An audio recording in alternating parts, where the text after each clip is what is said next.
ভারতে পালিয়ে যাওয়া শেখ হাসিনাকে আনুষ্ঠানিকভাবে ফেরত চেয়েছে বাংলাদেশ। এই দাবি নয়াদিল্লির জন্য সৃষ্টি করেছে একটি জটিল পরিস্থিতির। বিষয়টি কেবল আইনি বাধ্যবাধকতার মধ্যেই সীমাবদ্ধ নয়, বরং এটি আঞ্চলিক স্থিতিশীলতা এবং রাজনৈতিক কৌশলের ক্ষেত্রেও গুরুত্বপূর্ণ।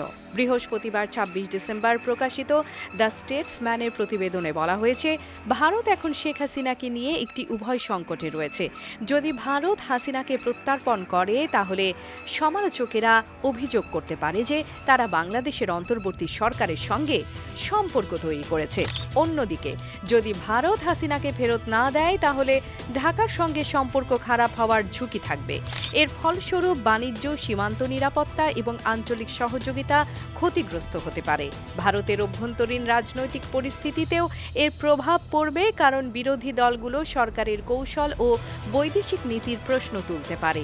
এছাড়া শেখ হাসিনার প্রত্যার্পণের সিদ্ধান্ত ভারতকে একটি গুরুত্বপূর্ণ দৃষ্টান্ত তৈরি করতে বাধ্য করবে।